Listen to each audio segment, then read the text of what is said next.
Told you we always been ready. I don't need people that's petty, that weigh on me heavy while I'm being steady. I need a record with Felly. We get it bouncing like Betty's, I feel like I'm Nelly. Don't bring the beef like a deli. It's leave on that levy, no sleeping on me like I'm Freddy. Chris Breeze, how I do, hit him with the moves. Left hand step back, ballin' like I'm Coos. All faith, God's plan, you just gotta choose. God slaps, nothing left to prove. Y'all gotta leave me alone. Lately I've been in my zone. Told them no cap like I fitted, but lately the flows have been straight off the dome. I feel like I'm MVP, like my name Patty Mahomes. If it ain't about money, don't hit up my phone, cause lately I've been in my zone. Hello, welcome to the Cowboy Show, hosted by Ben Carey and Nick Gronerad, combining expert human opinions with cutting-edge simulation models to help you arrive at the best picks each week. Inside Edge Community. 5, 4, 3, 2, 1. What's going on, everyone? Welcome to today's stream. We've got some Thursday Night Football action coming at you. Kansas City Chiefs, Los Angeles Chargers. Ben, how you feeling about today's game? Feeling good. I'm actually pretty confident on a play, and it's spoiler alert against the model. Oh boy, I think so. So we made some slight changes to the model to fix a couple things. There was a couple biases that had been kind of creeping into it over the last few weeks. So we made some adjustments to kind of tease those out. And I think that Ben was expecting the model to say one thing based on what we'd seen in those past weeks. But now we're looking at the opposite direction.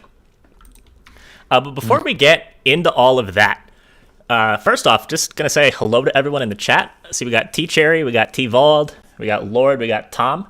Seems like a lot of people are on the Chiefs, but we'll have to see. I feel like the Chiefs are definitely the public play today, but the Chiefs are kind of always the public play. I think the important thing to talk about this game, and it's going to be the big theme all week, is COVID stuff and just injuries as a whole. So a lot of games around the league this week have been and are going to continue to be affected by COVID protocol issues for players. This game, though, not so much. A couple guys on the Chiefs that I saw in COVID protocols. So nothing like the Browns situation where they've got, 17 players in protocols now? But yeah, there are... that game might get canceled, but that's a shit cross show. That bridge. We'll talk about that on Sunday. But there are some key players missing from this game. So on the Chiefs side, L'Jarius Sneed is still out, starting cornerback. He's attending to a death in the family personal matter, so he missed last week, is not going to be playing this week either. Josh Gordon, who finally caught a touchdown pass for the Chiefs last week, is going to be out in COVID protocols. And Chris Jones, stud defensive lineman for the Chiefs, is out of this game as well. And I think that's the important one here. So Ben, anything about this and how you think it's going to affect this game? Yeah, and also Willie Gay is out too. Okay.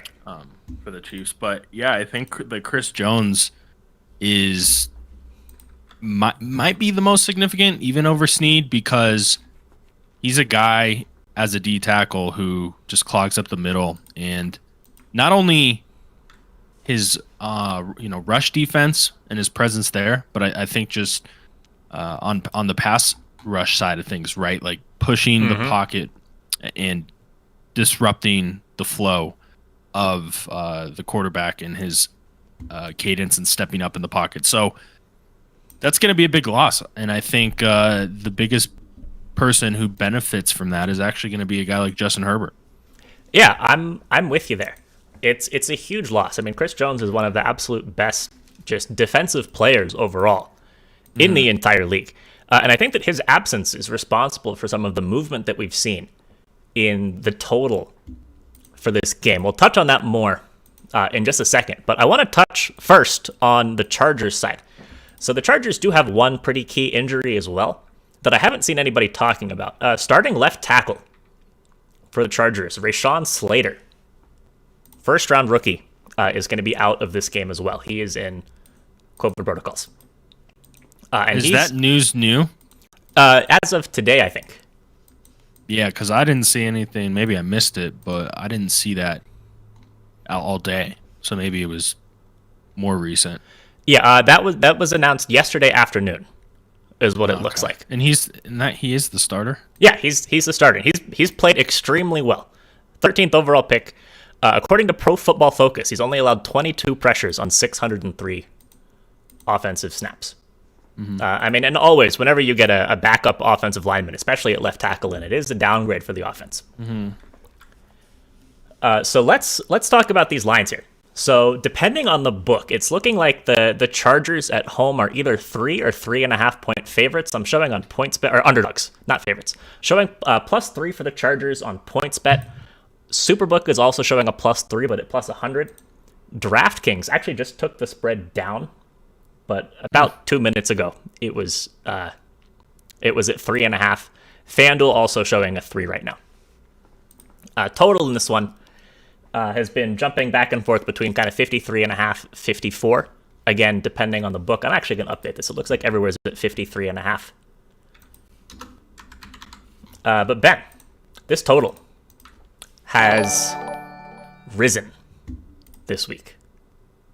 It has. And actually, Nick, I texted John Murray at Superbook about 20 minutes ago, and I was asking him about where they're seeing some of the sharper action, and he said, as far as the total goes, he said that it's been steamed up. So basically, whatever number it opened up at, I think it was what Nick, 49? Yeah, 49 and a half. So basically what happened is a lot of sharp syndicate groups immediately pounded the over, and then it continued to go up, and then I think they continued to bet it. And then also what starts to happen is it's a ripple effect, snowball effect, where now people are like, oh, it's moving, I'm going to get on it, right? And then it's 51, and then another person jumps on it, and it keeps moving. But it might have gotten to that threshold where it's gone up a little too high. And what you'll see sometimes, which to an average bettor, it may blow your mind, but that same person who bet that the 49.5 may come back and now bet the under 53.5 if they deem there's enough value there, because a 4.5 point move, that's significant on a total. Yeah, it's huge, especially in the NFL, right? Yeah. I mean, that's more than a field goal.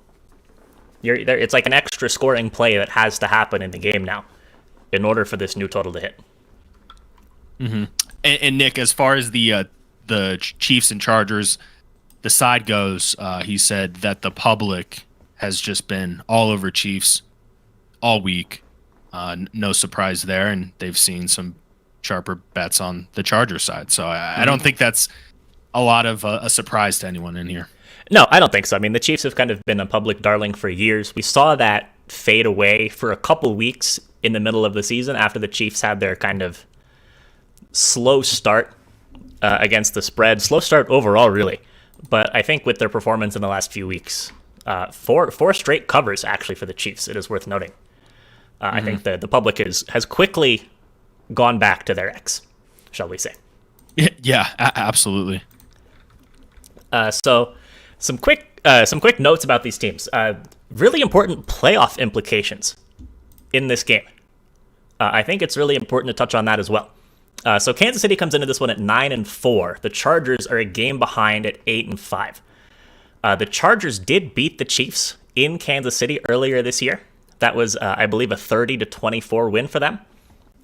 So if the Chargers win this game, what that means is that they'll be tied on record with the Chiefs, and they will have the tiebreaker, and it'll vault the Chargers right up into contention for that number 1 overall seed in the AFC, which is very important this year because it is the only seed that comes with the first round bye.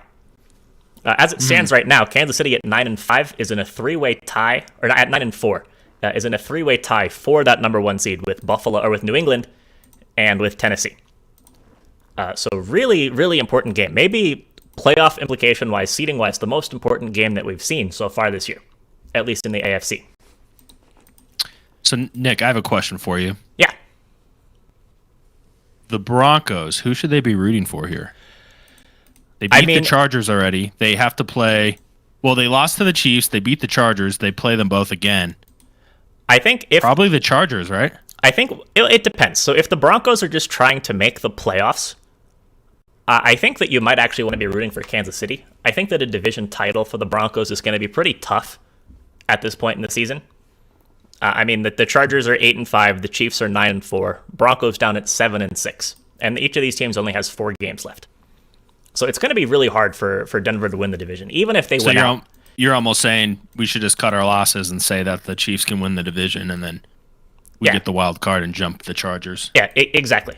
I think that's it should be that's rooting where I'm for at. them to win their own games. I think Larry is completely right. Everybody kind of should be. Larry, of course we're gonna win on Sunday. We got that taken care of already. Actually, I kind of like the Bengals actually, but that's a story for Sunday. Yeah, that is a story for Sunday. Yeah, Sunday's going to be full of stories. Oh man, I'm gonna put it this way: whatever happens Sunday, I'm just happy that we have a game tonight. And it should be a good one. So yeah, it should be a good one. Enjoy it. When I saw that DraftKings didn't have, or still doesn't actually have a spread up for this game, I got really nervous. I was like, what if there's like some weird COVID stuff going on that's like breaking right before the game starts? But I don't think that we're in that situation. So let's go ahead and start talking about these lines and some leans that we have. So the model has Kansas City winning this game by a score of 25.18 to 21.89. So it's a Kansas City winning by 3.3 points or so, and a total in the 47-point range. So depending on the 3 or 3.5, the spread that you see, I think it's kind of settled back again at 3. So that is a very, very slight Chiefs cover, but definitely, especially with the way that this line has been kind of juiced up, the model at least likes the under in this one. So Ben, you said that you had a lean that is against the model. I'm assuming you like the Chargers to take this one. Yeah, I do. I like the Chargers +3. And why is that? And it's not even so much the home team here, because I think the Chargers have the worst home field advantage minus, I believe it's Washington and the 49ers, which is interesting, right? Because we would assume it was the Chargers with them never having over 50% of the capacity as... So how are you quantifying that? I need to go look at my source, but they basically ran like a statistical analysis over the last 2 years. But it is a little dangerous, right? Because last year there weren't fans in some things. But if you look at a lot of other reports too, are we talking like crowd noise type of deal? No, strictly the variance to the spread. Okay, Chargers are 3-4 against the spread at home this year. Yeah. So all that aside, I just think the Chargers, honestly, I think they're the better team. And I know that could be crazy to some people, but we saw how they played at the beginning of the year. Then they had a stretch in the middle of the season where Herbert didn't look good.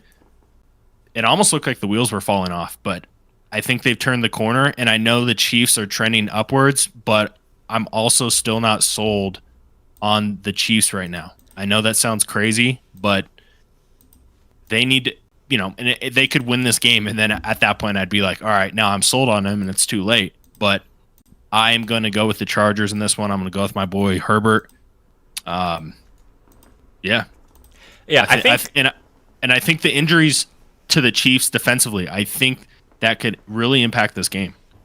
Yeah, you're right. I think that the Chiefs' injuries on defense are important. I think that the Chiefs' defense has really turned it around in recent weeks. I mean, we were dogging on them. Everybody was dogging on this Chiefs defense the first couple weeks of the season, but they haven't allowed double-digit points in 3 weeks. Each of the last 3 opponents that they faced have scored 9 points. Are these great offenses? No.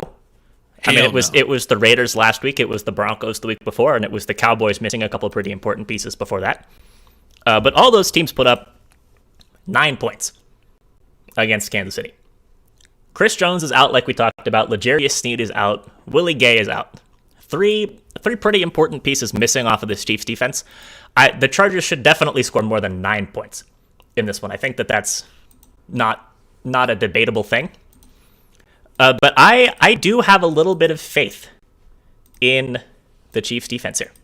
And I think that's kind of also reflected in what the model has, with Chargers only scoring 22 points. Against Justin Herbert? Against Justin Herbert, yeah. I have faith against Bridgewater and Daniel Jones and Jordan Love. I guess they played a really good game against the Raiders. Have to give them credit there. Yeah, I mean, Dak Prescott put up 9 points against them. I mean, they didn't score a touchdown in that game with Chris Wilson as their number one receiving threat. Yeah, I mean they have good running backs, good offensive line. They do. Didn't score a touchdown. Either way, I'm gonna kind of agree to disagree on this spread. I guess I'll say that I'm gonna personally fade the spread. But what are your thoughts on this total?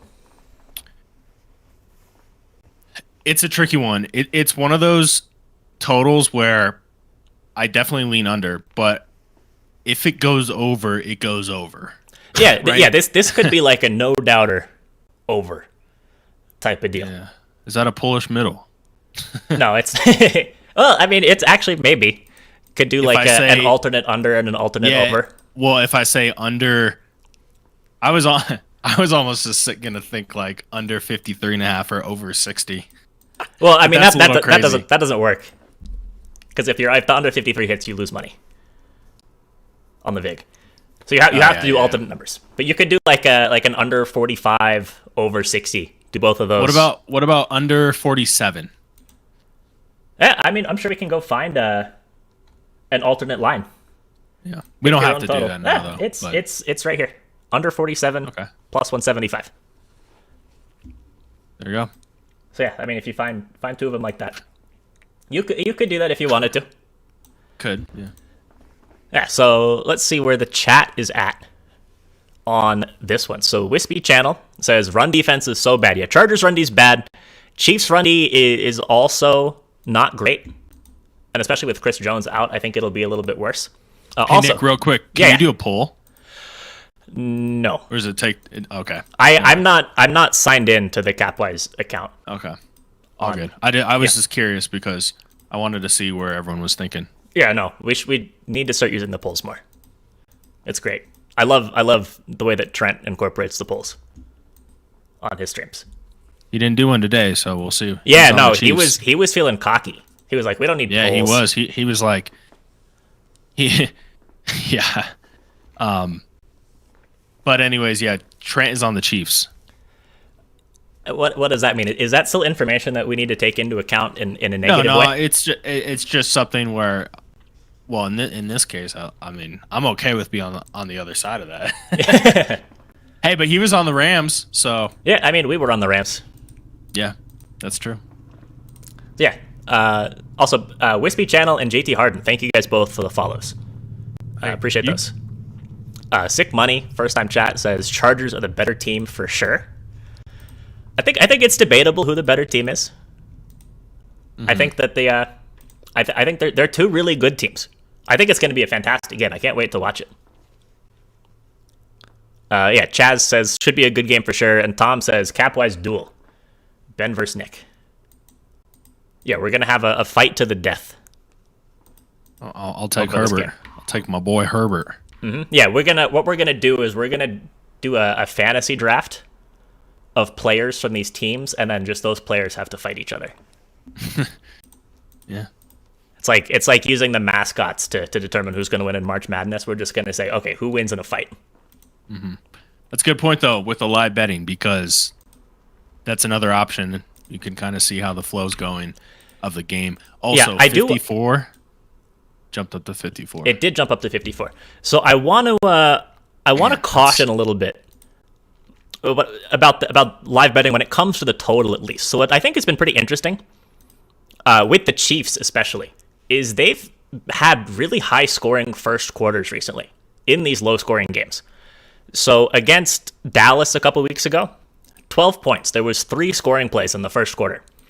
And then after that, basically nothing. There was just 1 touchdown in the game after that.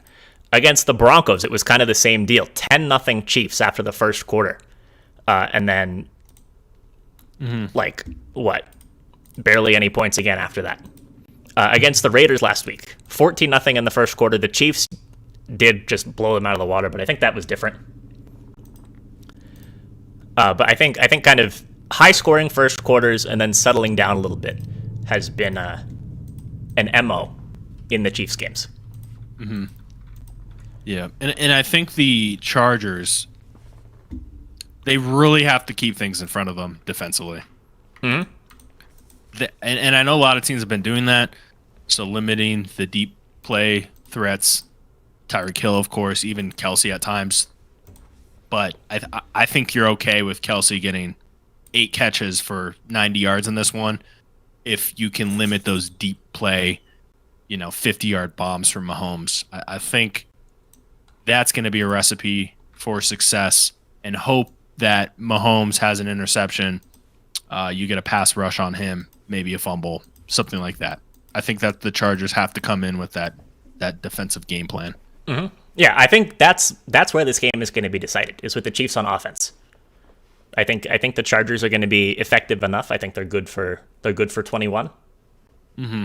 And then it's going to be a matter of do the Chiefs have a lot of success moving the ball, and then maybe if they do, it's a faster paced game and the Chargers get another score or two as well, or can the Chargers really shut down this Chiefs offense, generate some turnovers? I completely agree. I think that's the key. Mm-hmm. So Wispy says first quarter over. I don't want to advocate for a first quarter over.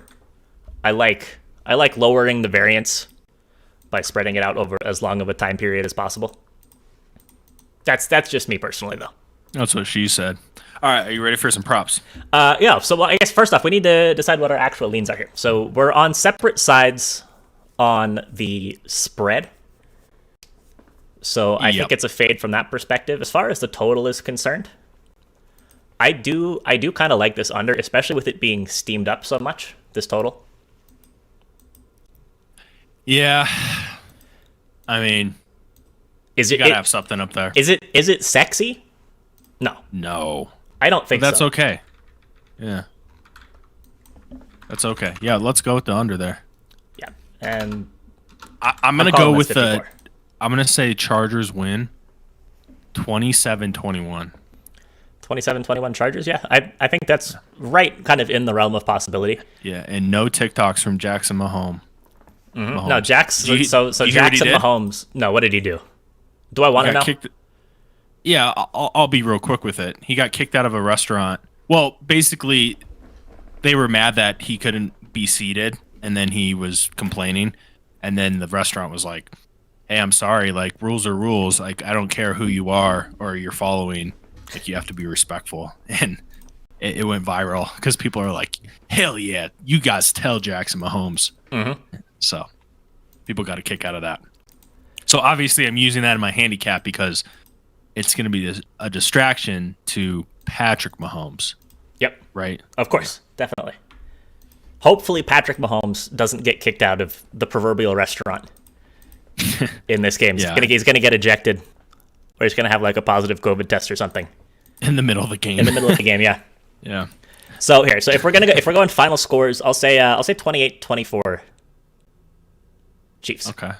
Under 0.5 videos from Jackson Mahomes. I don't know. You may have already lost that bet because you may have already posted one on TikTok. Yeah, I'd need really good odds. Yeah. I know, like for that one. Yeah. But now let's hop on into some props. I have a few sneaky angles here, but I want to hear your thoughts on them. Yeah, so as always, let's start out with passing props. So we've got Justin Herbert over under 287.5. Patrick Mahomes over under 283.5. So both of these guys with numbers more or less in the same spot. The model also has them basically at the same passing number, but about 20 yards or so lower than Vegas is thinking. But Ben, do you have any leans on either of these guys?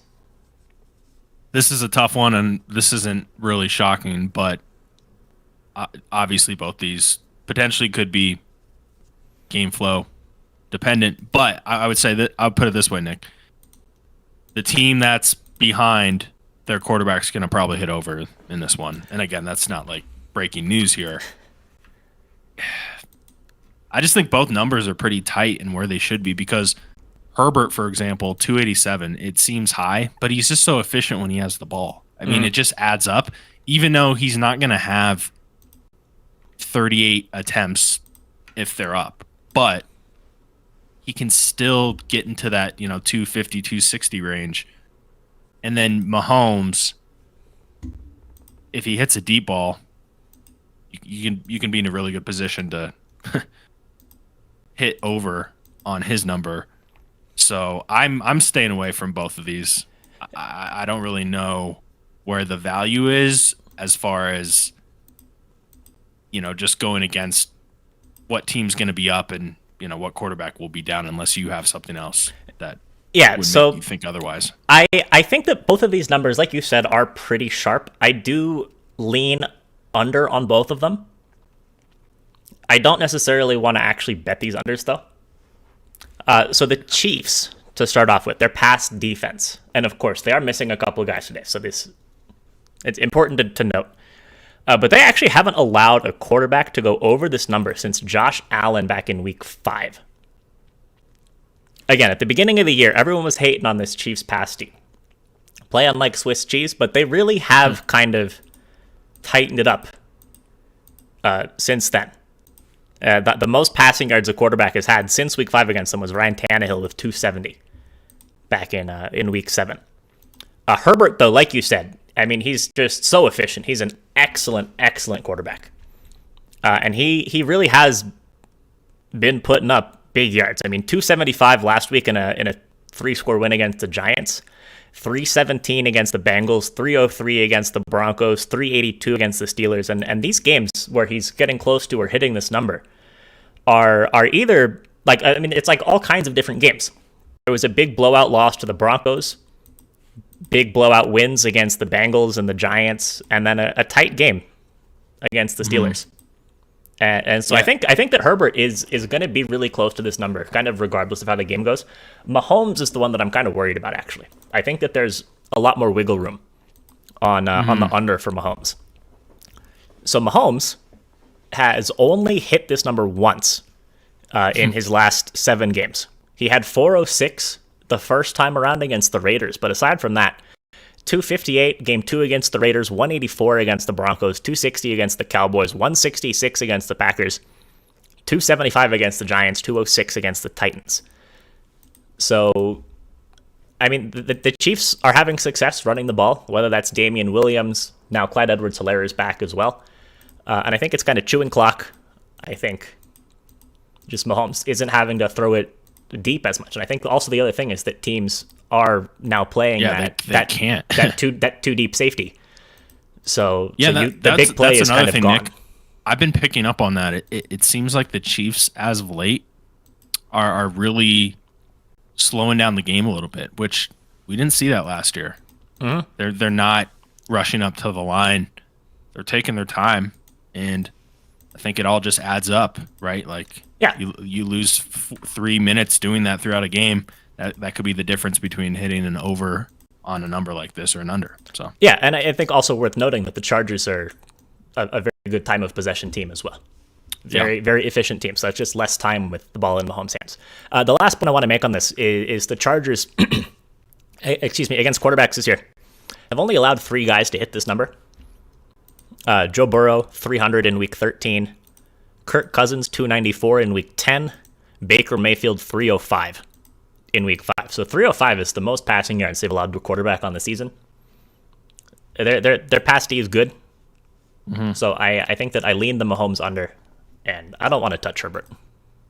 Yeah, the Mahomes under could be a sneaky spot tonight. I think it is kind of sneaky, and I think that this number's actually fallen a couple yards in the last couple hours, which is unusual because usually the quarterback passing total and all of the player props kind of rise a couple yards as you get up to game time because all the casual bettors come in and they want to hit the overs. Yeah, totally. So that's kind of how that works. Yeah, and another good point, Nick, is with totals, or with props, I should say, it's a lot easier to be like, hey, what was the number at and what is it at now? Mm-hmm. Obviously, like with the lines, it's quick. We can see what it was. With props, sometimes you don't put as much attention into that, so you can easily just see 287 and you're like, I like the over. Maybe this opened up at 281, right? Yeah. I was got something in my throat. So Tom makes an interesting point here. So we were talking earlier, Rayshawn Slater, starting left tackle for the Chargers, is out. It will be interesting to see how that affects the play calling for the Chargers. So Tom is speculating that they might struggle to run, which could put the ball in Herbert's hands a little bit more. Also worth noting, Austin Eckler is a little banged up. They've announced that he's going to be on some kind of pitch count today. So that might also be the ball in Herbert's hands a little bit more. Mm-hmm. Well, one thing I always like to point out is, of course, the backup isn't going to be at the same level as Slater, but it is interesting to just go in and see who that is, right? And see if there is any ratings on him from PFF or anything along those lines, or if it's a guy like Mike Remmers coming in. I mean, it isn't always the same as far as like backup, right? So that's just the point I wanted to make. Yeah. So you're ready to move on to rushing props. Yep. All right. So we got 4 guys on the board here. Starting running back I guess not starting running back. There's no Chargers props, at least up on DraftKings. So we've got Clyde Edwards-Hilaire, 58.5. Darrell Williams over under 16.5. The 2 backs for the Chiefs. We've got Justin Herbert, 17.5. Patrick Mahomes, 19.5. As the 2 quarterbacks. I'm a little confused why there's no Eckler prop. He's playing. Yeah, he definitely is. But there was again announced that he was going to be on some kind of workload restriction. So maybe DraftKings doesn't want to put up a number. I did see numbers for this up on other books. Let me actually go check real quick. PointsBet has a number for him. PointsBet has 45.5 for Eckler. So we'll just note that exists. But is there anybody that you have a lean for? Not really. There was one just more one-off prop that I was curious about, and I liked the value, and it was under 10.5 rushing or longest rush attempt for Mahomes. I thought it was just a good value. I think it's down to 9.5. But as far as these go, no, I'm still showing 10.5 on DraftKings. Nice. Okay. For Mahomes. Okay. Yeah, for Mahomes. Yeah, I like that under. And why is that? That's the kind of as Trent would say, that's surgical. Yeah, it's surgical. I think with Bosa having him as a pass rusher, I think that kind of plays into things. He can track him down, and yeah, I think Mahomes.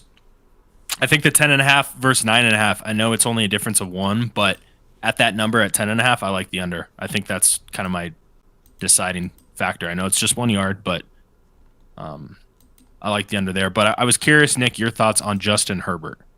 On Justin Herbert's just rushing yards overall? Yeah, rushing, because it looks low to me. Yeah, so Herbert's sitting at 17.5 for this rushing yard total. So there's a couple things I always like to look at when we look at quarterback rushing props. Obviously, how the quarterback himself does rushing the ball, and then how the defense performs against rushing quarterbacks as well. So the Chiefs, aside from a huge game against Lamar Jackson, where he had 16 carries for 107 yards back in week 2, and a big game for Josh Allen, where he had 11 carries for 59 yards back in week 5. They've really not allowed much of anything on the ground to quarterbacks, despite playing several quarterbacks who are pretty good ball carriers. So starting in week 6, Taylor Heineke, who's a very good rushing quarterback, didn't have a run. Ryan Tannehill, 2 carries for 6 yards. And Tannehill's an excellent athlete as well, college wide receiver. He can run. Daniel Jones, another good rushing quarterback, 5 carries for 12 yards against them. Jordan Love, another good athlete, 5 carries for 23, which is over this number, but is still not a big game. Derek Carr had 3 carries for 18 yards, which is kind of weird because he's not that great of a runner. Dak Prescott didn't carry the ball. Teddy Bridgewater, 4 for 17, and then Derek Carr last week didn't have a carry. So Nick, you know what I think it might be? Also, Herbert first time around, 4 for 16. Okay, 4 for 16. Well, that makes sense why it's... Okay, that makes a little sense there. But I don't think necessarily the Chiefs are this outstanding preventative team at stopping quarterback runs. I think it's more so the case of quarterbacks not taking those opportunities and airing the ball out. Yeah, like they don't have to run, right? Why do you run as a quarterback? It's either a designed run play or there's nothing open in the passing game. Exactly. But if there is something open, you're going to throw the ball and you're not going to run. But with Herbert, I definitely still lean over on this number because I think he's a guy who will take more of a. I don't want to say he's not willing to risk a downfield throw, but he does trust his legs. So, yes. Again, it's a lean. I'm not betting the over, but it's a lean. Yeah. So let's take a look at another thing. So the model has Herbert at only like 8 rushing yards. The model, though, does, of course, at least for everybody who's tuned in over the course of the season, it does underestimate quarterback rushing totals a little bit. That's a kind of systematic thing. But Herbert, he's a good runner, but he actually hasn't had a ton of success running the ball. There was that huge game against Pittsburgh where he had 9 carries for 90 yards. Aside from that, though, he hit this number last week against the Giants, 4 carries for 19 yards. That's like a barely hitting. 4 for 36 in week 12 against Denver, 2 for 22 week 10 against Minnesota, and 4 for 29 week 5 against Cleveland. So he's only hit this number 5 times out of 13 games on the season. Seems like it's one of those where Herbert is only taking those opportunities if it's green pastures, right? Like, yeah, or if it's like 4th and 3 and you would have to. Like, he's not putting himself in a position where he's going to take a hit. It sounds like. Mm-hmm. Yeah, I mean, and also he's like, too. Yeah. I was just going to say, with a guy like Eckler, I've noticed a few times, especially in that Broncos game, like times where I'm like, oh, he's about to run, and he'll kind of dump it down to Eckler. So that could be another reason why his numbers aren't higher. Yeah, he's definitely a capable runner. He's capable of getting this in one run, realistically. But I kind of think it is just going to come down to, is he going to have that 10, 15-yard carry, or is he not? Mm-hmm. So I'm abstaining from this Herbert 17.5. I think it's a fade for me. So one guy who I think is interesting is Clyde Edwards-Hilaire. I think that he's in for a big game today. I think it's kind of the same as where I was at with James Conner last week. I don't want the Edwards-Hilaire rushing yards or the receiving yards, but I want the rushing plus receiving for him. Last week against the Raiders, he only had 37 rushing yards and 5 receiving yards, but he didn't play a lot because they were up so much. Derek Gore handled most of the runs in the second half. I don't think that we're going to be in a situation like that today. But aside from that, I mean, his usage has been reasonably high, and the Chargers' run D is bad.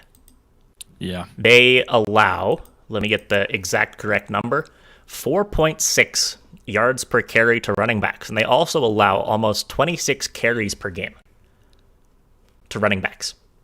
So it's both high volume and high efficiency against them. Yeah, that's an interesting number there. I'm surprised it's that high, but I guess it makes sense. So, I mean, it just kind of is what it is, I suppose. Receiving against them, they're actually decent against backs receiving. They allow about 30 yards per game through the air to running backs, which is not a whole lot.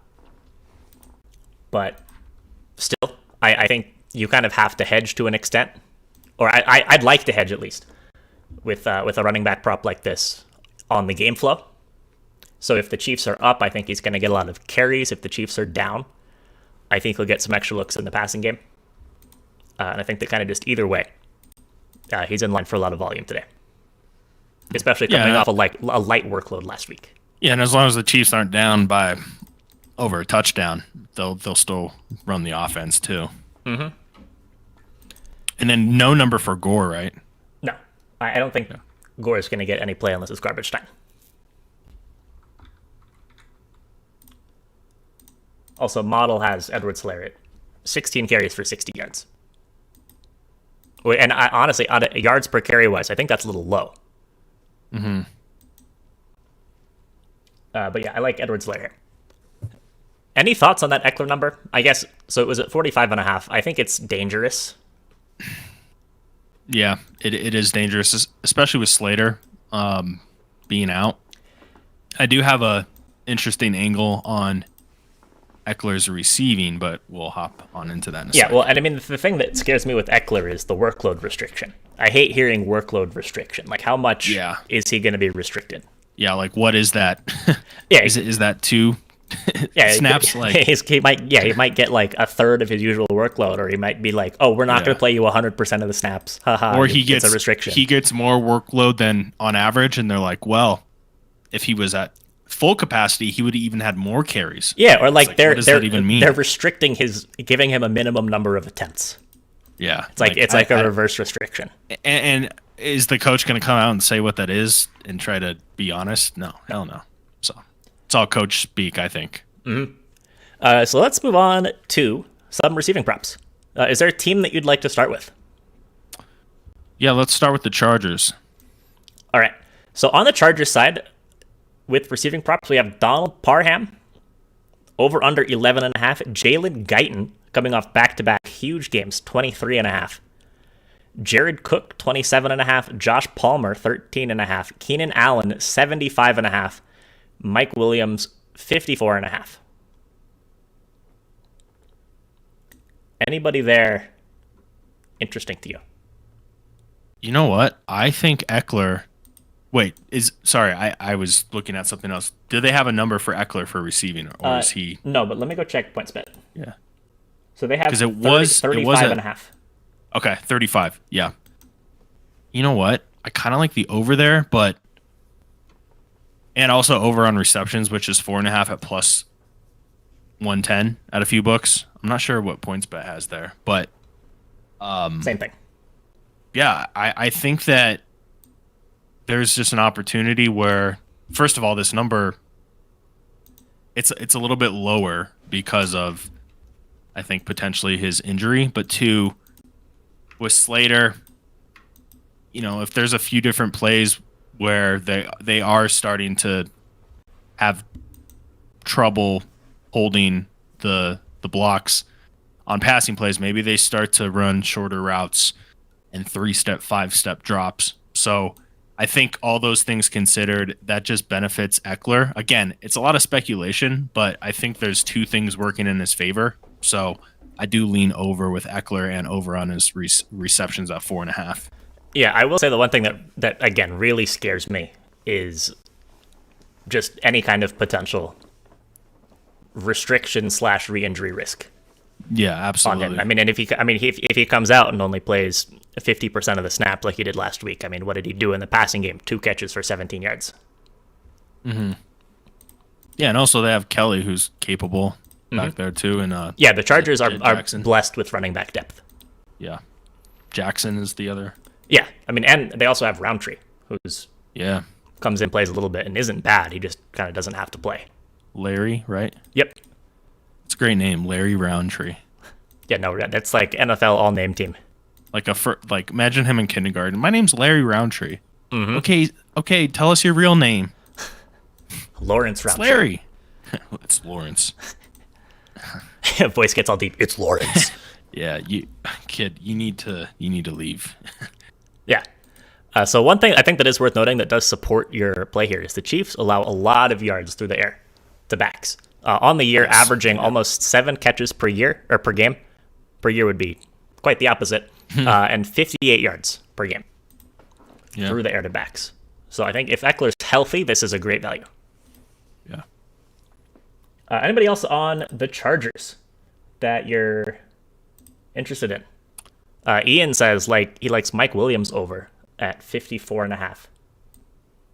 Yeah, that's not a bad play. I mean, I know there's going to be a few guys that are going to get a lot of looks, against this Chiefs defense, and I know they've improved a little bit, but I still think with Herbert, he's going to have plenty of opportunities to get the ball in receivers' hands.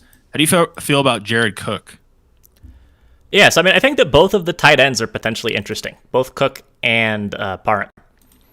So the Chiefs against tight ends this year, 5.3 catches per game, a little under 60 yards per game, the tight ends. So definitely some opportunity there. The model especially has, like the Cowboys game with Schultz. Mm-hmm.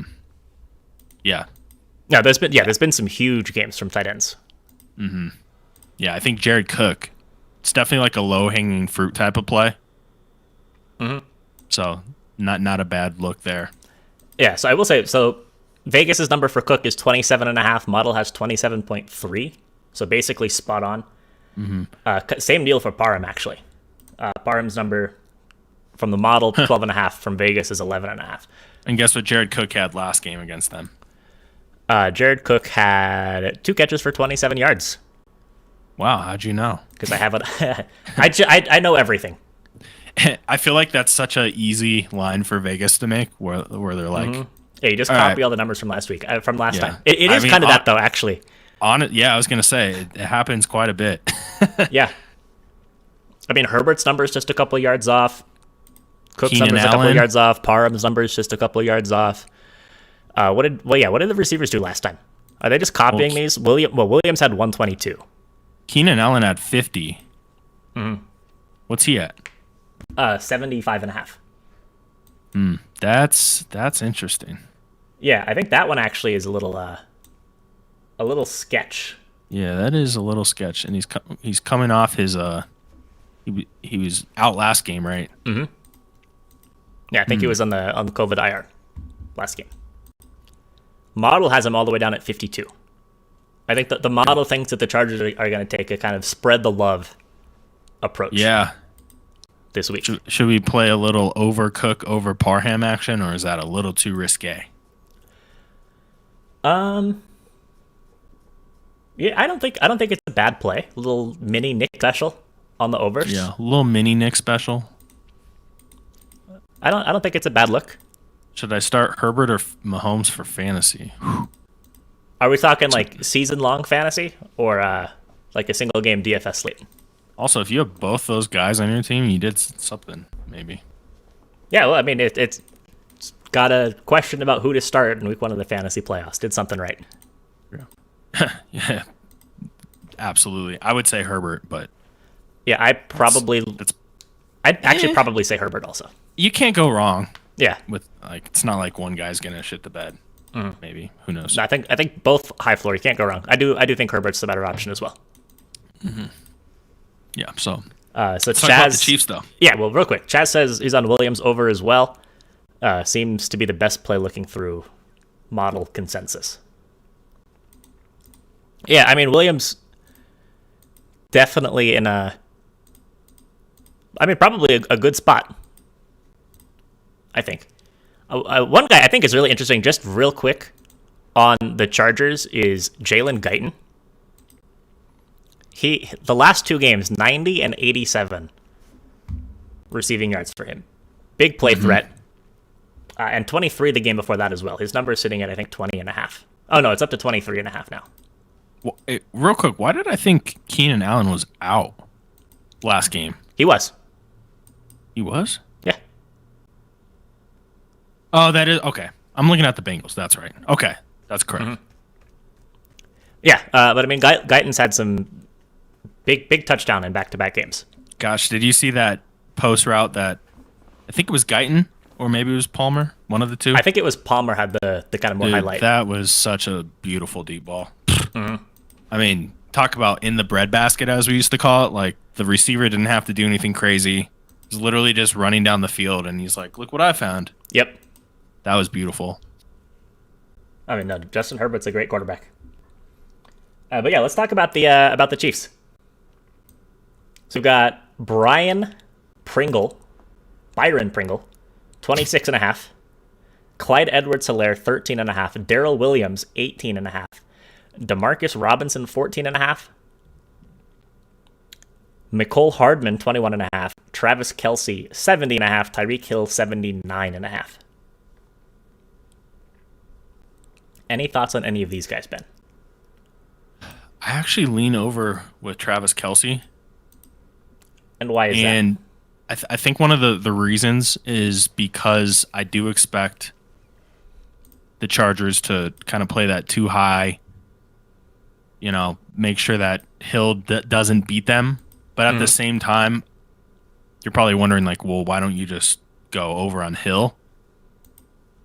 I mean, Hill could just get so much volume,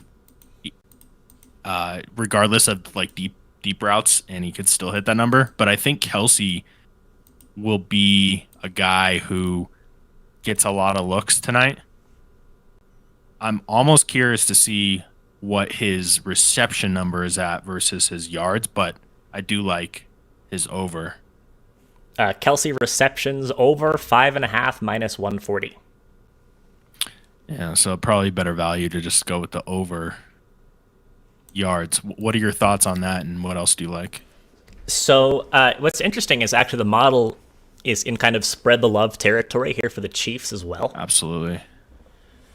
So on these kind of high end guys, both Tyreek Hill and Travis Kelsey, the model has them quite a ways under where Vegas does. So I think that's kind of intentional, like why Vegas is doing that. Well, yeah, I mean these guys can absolutely pop off for a huge game any day of the week. I mean, I think with Kelsey and really with Hill also, they've had a couple stinkers recently. Travis Kelsey, I mean, exactly 3 catches for 27 yards each of the last 2 weeks. I mean, he had a couple big games before that, but I mean, his usage in the passing game and even his snap count has kind of fallen off.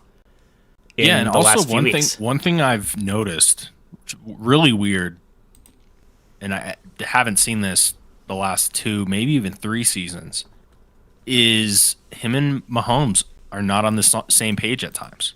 It's really weird. Like, it also feels like Kelsey's been dropping some balls that he usually doesn't. Yeah, definitely had a few drops, but like they kind of come back and he's like, Kelsey's frustrated.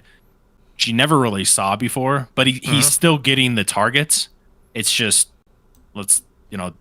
are they completing them? Or, is he catching the ball? So I think 70 is probably right where it should be. So that's, I'm not in love with that number on the over, but I do lean over 70.5.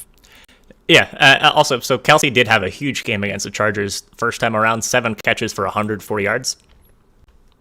That being said, though, that game and Week 5, where David Njoku had 7 for 149, are the only 2 times a tight end has gone over this number this year against the Chargers.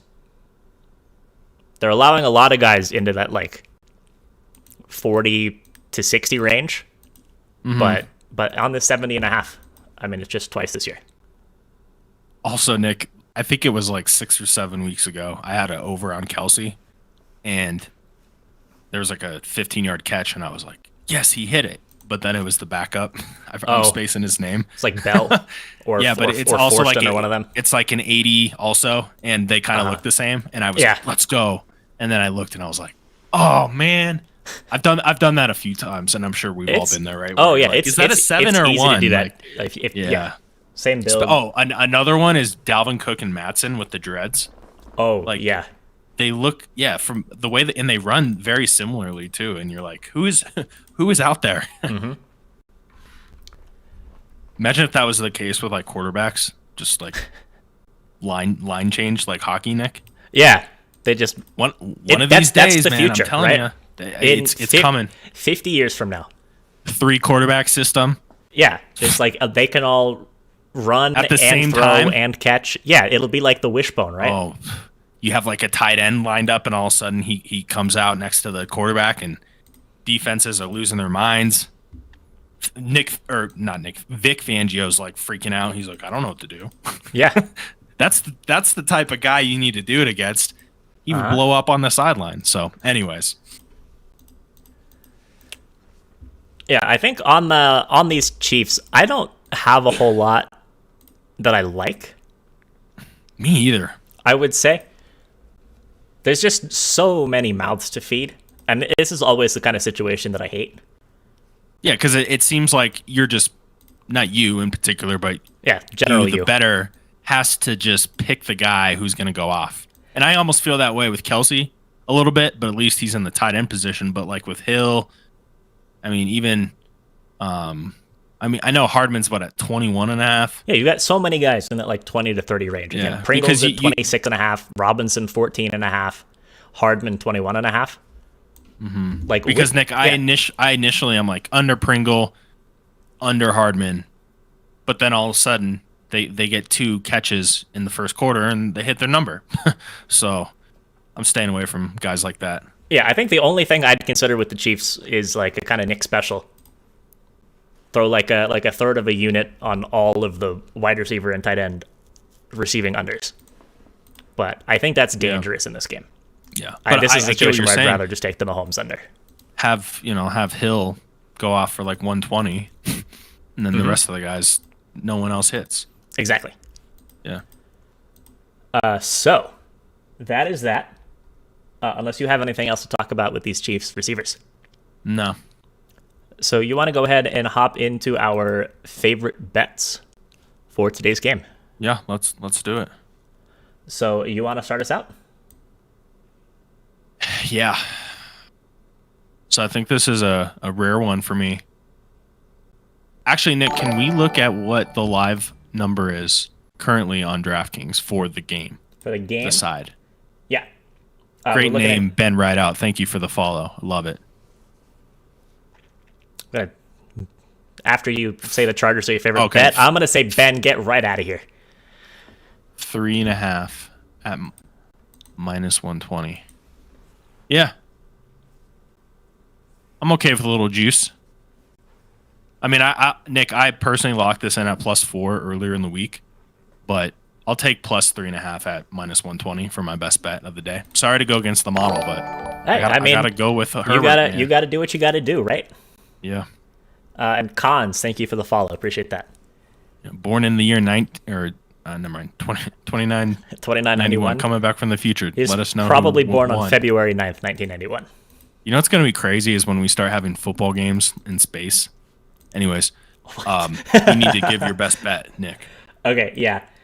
So I, for my best bet, am going to take the rushing plus receiving over 74.5 on Clyde Edwards-Hilaire. I think that he's in line for a lot of volume in the rushing game against a pretty mediocre, or maybe even a bad run D. And I think that just taking the rushing plus receiving, you're not paying a huge tax on it. I think his rushing is 58.5, receiving 13.5. You're only paying an extra 2 yards to add them together. I think you just get some insurance for the Chargers being up, Edwards-Hilaire getting some work in the passing game. So if you have to take just one of them, I like the rushing. But if you can get the rushing plus receiving, that's where I'd go. I like it. Yeah, so Con says 1992. Why is your name not 2992? Unless that's just not what it means at all. And it's something else. And Yeah, are you Luke, fooling us right now? it might be. And Lucas Brokeboy, also first time chat, says, I need a big game from Edwards-Hilaire tonight. I think Be he's in Lucas for Rich it. Boy. Yeah, gonna have to change the name. So that's all we got for today. Yeah, this is I hope we don't get our expectations so high and then this game doesn't end up being good, but it should be a really good game. Yeah, there's like a lot would have to go wrong for this to not be a good game. Yeah, it's going to be entertaining even if it's not like, let's say, like a last possession type outcome. But I think that with both these quarterbacks, you're going to have a lot of offense, some flashy plays. Yeah, I'm excited. Yeah, I'm excited as well. So it's gonna wrap the stream up. Oh, I guess a couple comments. Lucas says, thanks for streaming. Not many sports bettors. No, I mean we've been at it for more than a year now. Doing these NFL streams. So My pick is Chargers. DraftKings has it at 3.5 right now, minus 120, but most books may have it at +3. yeah, I mean we can go So- check real quick. So I mean, Yeah. +3, minus 105 on FanDuel. I guess I know Blazers fan. You have the Oregon book, so your number's the DraftKings. You know what's number, crazy, so Nick? Just that. like a book like DraftKings, changing that to minus 120 plus 3.5 in the last 20 minutes before the game is like it shifts so much money. Mm-hmm. It's well. wild So what does that end. tell you, right? Why would they make that move? Well, it could be a few reasons. I mean, if they need to attract more money on that side, that could be one. But yeah, I guess it could be one of two things. It's either they have like too much money coming in on Kansas City, or they maybe want some money coming in. Yeah. Even if it's not too much money on Kansas City, they want some coming in on the Chargers. Yep. But yeah, that's that. I'm excited for the future of sports betting on Twitch. I think what Trent is doing is awesome. It's bringing a lot of eyes to the platform. Yeah, actually, that's a really good point. Like, even if it's not on his stream, I think people are looking at Twitch a little differently, which is good. Yeah, I mean, like that's why we started doing it. I'm a consumer of Twitch for years and years and years. I mean, like that. Yeah. That's why we started doing these streams close to a year and a half ago now. And I'm excited. I think they'll get to the point where, because I think the one thing that Twitch can work on a little bit is kind of compared to YouTube is their algorithm and such. Well, yeah, the YouTube live streaming algorithm is completely different from the video algorithm. It's awful. It's terrible. Yeah, but I guess I was going with, they have the Google aspect of things with SEO and things of that nature, and I think like finding if you want to find a Twitch streamer via Google, that's never going to work. You kind of have to be in the platform versus if you don't know the exact name of the person that you're typing in on YouTube, you cannot find good live streams on YouTube. I guess. That's just a fact. So you're saying you're saying the algorithm's better on Twitch? As far as browsing for live streams, yes. Looking for kind of pre-recorded video content, YouTube is in a different but planet. If you type in sports betting, are we going to pop up? Let's find out. Also, Lucas Broke Boy, there's already ways around that by some streamers because basically Amazon owns Twitch. Amazon has access to specific games. So some streamers in the past have been granted access to stream the game, like Nick Merckx has done a few times. So it's coming. And I think the game tonight, it looks like, is on Twitch. Yeah, all the Thursday night games from here on out are on Twitch. Oh, I guess it says Nick Merckx is on Apex Legends, so he's not actually doing anything with the game tonight. Yeah, well, he might switch over. I don't know. I searched it, Nick, and I couldn't. I mean, it's not even popping up anything. Like, no, right? But I think so. I think if you go to like the sports channel, you don't really type keywords. But see, that's Twitch. That's kind of my point. That's just not what you do on Twitch. So you go to a category and you say, I want this, and you browse through the category. So if you go, it's like we're streaming on the sports category. So you go click that, and I mean, it might be different for me because I follow us. Yeah. But there's the Prime Video, there's like a Twitch thing. Nick Merckx has switched over, and then there's us. Oh, he did switch, like if I click on the sports channel, we're the fourth thing on there. Sports? Yeah, you browse through the channel. Okay, I see it. But I guess that's my point. I mean, if someone wanted to type in like, I don't know how many people are doing that, but then when people find us, they're like, oh man, this is great. So I'm just curious if like someone can be like sports betting, boom, what's live right now? I think that would be a good move. Well, I think there just needs to be a sports betting category. That would work too. On Twitch. Yeah, that completely solves the problem. Yeah. But I don't know that that's going to happen anytime soon. Twitch plays robot golf. All right. I got to go watch this. Do you guys think I actually watch football? No, I'm just here for the robot golf. Yeah. But yeah, I think that wraps up the stream for today. Got about 10 minutes to kick off. Time to go place the bets. Time to go take the dog out. That's what I got to do. One quick last plug, Nick. Drop that Amazon Twitch Prime link. Yeah, I was just gonna do that plug. Nice. But yeah, if you're new, make sure you drop a follow on the stream first and foremost. And whether you knew or not new, if you have an Amazon Prime account, there's a little link right there, gaming.amazon.com. You can link your Amazon Prime account and your Twitch account, and you can use that to sub for free to one channel on Twitch every month. Takes not even 2 minutes to set it up. Super easy, super straightforward. So just link your accounts and then press the blue or the purple subscribe button. Click on use free Prime sub.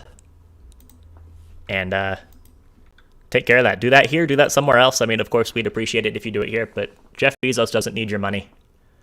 We need your money. Twitch streamers at large need your money. You know what would be so funny? Jeff Bezos should just try to like bet the most outrageous money just to see what books would accept it. Just bet like $1 billion. Yeah, and because he's never like I've read stats on it. It's like he could spend I think $100 million a day. Well, actually no, that's probably I think it was 10 million, and he would just never run out of money. Mm-hmm. That's what I would do if I were him. That's whale money, right? People would be like, "Oh man, sharp money coming in." Sharp action. Look, there's like 99% of the bets on Team A, but 99% of the money's on Team B. There's sharp action. No, it's just Jeff Bezos being a dick, right? And then Elon Musk comes in on the other side, and he's on. Oh man, that'd be crazy. All right. Yep. It's that time. Good luck, guys. We will talk to you on Sunday. Full Sunday slate action. See you then. See you guys.